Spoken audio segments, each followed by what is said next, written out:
and listen. Just be present. Just this inner listening can create an amazing and powerful shift inside of you where inner child feels acknowledged. The unconscious memories now feel that they're being put into the light, and you're not afraid to see what needs to be seen. And you don't necessarily need to remember everything the child's gone through, but you're just honoring the fact that you haven't tuned in and that you would like to tune in now. And then you come to this place where energetically you want to thank the child. You thank inner child, I thank you so much for everything that you have done for me. I thank you for all that you've helped me to understand about myself. And I thank you for helping me and assisting me in clearing any pain that is in our life right now. And take a moment and just close your eyes and feel your body. First of all, scan through your body and notice if you feel any pain in your body. Maybe there's pain in your low back. Maybe you have pain and tension in your neck and shoulders. And you don't necessarily need to remember where all that cellular memory came from, but that pain is actually old memories showing up in your body. And so as you tune into it, thank the child for assisting you in clearing and releasing this old cellular memory, the old memories of shame, of pain, of guilt, of fear, trauma, neglect, abandonment, betrayal, whatever those energies are. Thank the child for assisting you in clearing that from the body. And take a few breaths, kind of feel that energy, feel the movement of energy. Be one with the fact that you are powerful and that you, as the witnessing consciousness and the unconscious child aspect of yourself, together, working together, are a powerful duo. You truly are the most powerful creation, the most powerful creators in your universe, because everything that is being experienced is coming from within self. So take a moment and just do a few deep breaths to encourage release and relaxation.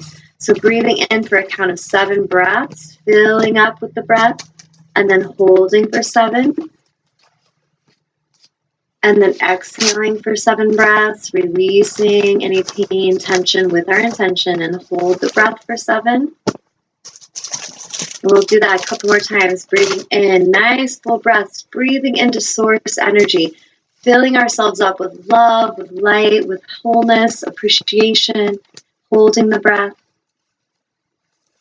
And then releasing with the intention of releasing, letting go of the old cellular memory that's creating such and such a pain, this experience externally of pain, this experience of suffering or lack, and then holding the breath. And we'll do that one more time, breathing in full, deep, conscious breaths, filling up with love, support, abundance, goodness, holding it inside, and releasing it for 7 breaths, and then holding for 7. And then we'll just come back to our normal, what I'd call in yoga, ujjayi breathing, just breathing in through the nose, out through the nose, calm, centered breath. And just be present, keeping your eyes closed, tune into your body, and just notice if there's been any shifts with that awareness. And keep listening to the inner child. Is there anything else that you'd like me to help you with? Is there anything else that I can do to help you clear pain? How can I love you more? And then just tune in and acknowledge that child aspect of yourself. And tell your child, I love you. Repeat that as many times as you need to. I love you, I love you, I love you. And really connect with that inner child aspect of yourself that has been unconscious, maybe ignored for a long time. And just see yourself, visualize holding the child gently. Maybe you are picking the child up and it's a baby. Maybe it's a toddler and you're holding it. Maybe it's a teenage version of yourself and you're hugging him or her. It doesn't really matter. You'll know exactly what age you need to connect with.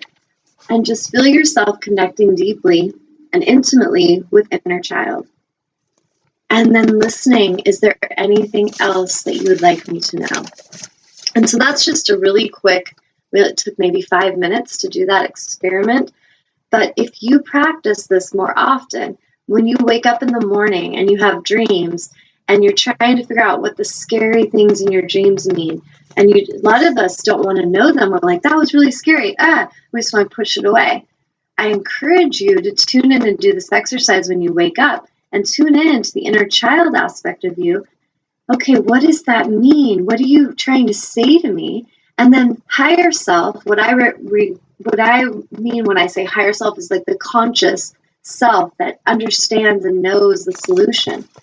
So you invite that mother, that goddess energy, or in the case of a man, you can see it as a father. It doesn't really matter, but it's the nurturing aspect. And you see that aspect connecting with child and helping you to process the unconscious aspects of self. So in our dream state, we often will get unconscious symbols that will come up to help us with consciousness. I need a drink of water. And so if we keep ignoring our dreams and pushing them away, whether it's a waking dream or a sleeping dream, we continue to suppress the unconscious, and it becomes more and more frustrated and aggressive and aggravated and agitated. And many of us will start to notice that externally, we may see things showing up in our movie that show aggression, aggravation, tension. And this is when, instead of just thinking, oh, what's wrong with those people? What is wrong with them? Which I've definitely done myself. There are times where I've been incredibly frustrated with humans. But then when I really can honor and see, okay, I have compassion in myself. How can I honor and see what is needed to be seen here? How can I serve and assist in not just being irritated with an external reality that's irritating me, but how can I see this as an aspect of myself, and I can transcend this pain and suffering, not just for myself, but for the other. And so each of us, as we own the fact that we are the center of our universe, and it's interesting because I taught a workshop on Thursday, and we were doing a lot of work with this inner child work, and I was talking to the girls, and I was like, you are, in essence, the center of your universe. And we did some exploration of inner child, and we all were kind of like tuning into what was the message as a child when you were just being what you know you were meant to be, which is the center of your own universe. Were you told things like, what do you think you are, the center of what do you think you are, the center of the universe, or who do you think you are? Do you think the world revolves around you? I, for a fact, remember being told things like this, and they were spoken very shamefully and very painfully, as if to make me feel there was something wrong with that, and that I was a bad girl because I actually believed that I could call forth what I wanted, and that, yes, in fact, I am the center of my own universe. And so if you've gone through that in your own memory, those of you listening have a sense of, yeah, I remember kind of being scolded or insulted or shamed when I actually was just being the center of my own universe. And so maybe that threw me out of my alignment, to where then I started to try to please everybody else instead of honor what I really needed to honor in myself and live authentically. So when we come back to that place of the center of the universe, as a shaman, I see the interconnectedness of all life, kind of like a spider web. So if we see the spider's web, and we see the spider in the center of that web, she's created the web, and she is the center of her creation. And so everything that she draws into the web, she's drawing in with her own consciousness. And everything that happens to her web, she's drawing in through her own consciousness. So if we can see that we are the center of that web, and everyone that connects to us, all the interconnection of the universe, all the different people and the situations and animals and plants and everything is connected to us, then we actually, when we know this and we own that, we have an amazing power to shapeshift the reality, to transcend the darkness or so-called suffering, which is really when we're trapped in Maya, where we're trapped in the illusion. We think the illusion of this external natural world is reality, and we get trapped in it. We forget that we are the consciousness in the center, and that through that consciousness, we can shapeshift our reality with our minds, with our conscious thinking. And so when we forget this, we're really in trouble. We're kind of like the fly stuck on the spider's web. We feel stuck, we feel caught, we feel powerless, helpless, and we're struggling. But when we come back to our truth, we are in essence the center of that web. We are the center of the universe. And this is where we have actual power and potential to create new holographic realities. We can shape-shift from one reality to a new reality. Spiritual alchemy. So any of us that have gone through, let's say, an experience, I'll use myself an example, a lot of abuse in my past, a lot of neglect and suffering and abuse was really in my past. And I've explored past life regression to where I realized it was there for a long time. But I took that, and if we can take that and we can shape-shift it to a beautiful life where instead of feeling powerless and I can't have a voice and I can't help anybody, I can't help myself, I could heal myself and I could come into such a position to where each week I'm assisting in inspiring whoever out there is listening, inspiring all of you that are open and receptive to transformation in your own life. So taking that pain and instead of feeling damaged and helpless and hopeless, I could shapeshift it into a gift, into a strength, and cultivate greater connection, greater compassion, greater sense of oneness. So this is what each of us have the opportunity to do. And so when any of us are looking at anything out there and we're in resistance with it, then this is worth exploring. Why are you in resistance to that? That's some aspect of yourself that you don't approve of and you don't want around.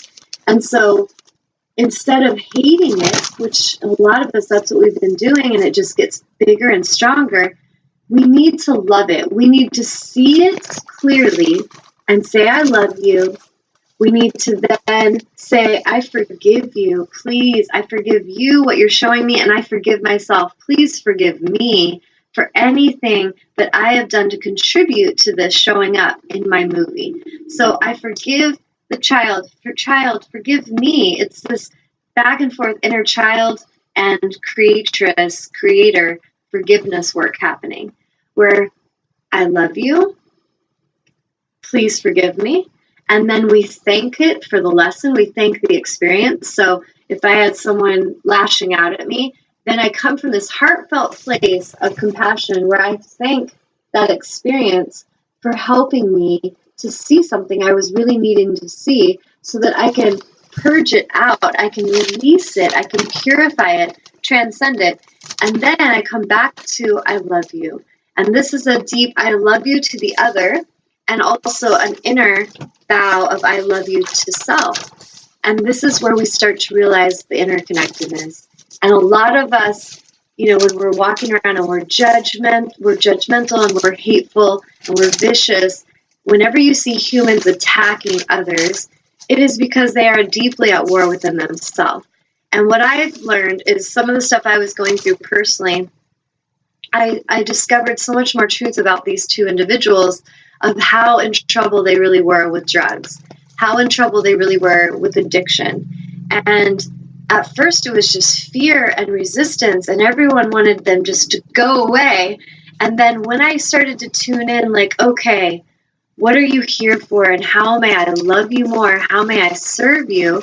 It turned into like where we were all sitting on the stairs crying, and I had a grown man that's really in trouble in his body with what he's done to himself, just leaning into me like a child. And all I could see was that child. Like, it wasn't just the grown man making these, really destructive choices. It was this child. And then seeing the girl, and she's also just crying out for help. And so we go from this place where we can no longer be disconnected. We can no longer go, that's their problem, it's not my problem. Because really, it's something showing up that's a call for more love. It's crying out for more love. And like, I feel emotional just talking about it. It, like, seriously just triggered my heart so deeply. And I feel like what I once understood intellectually completely shifted to Tanya now embodies that. I understand it deeply. My higher heart is wide open. And I realize there can be no resistance. There can be no more external resistance. We cannot wish for anyone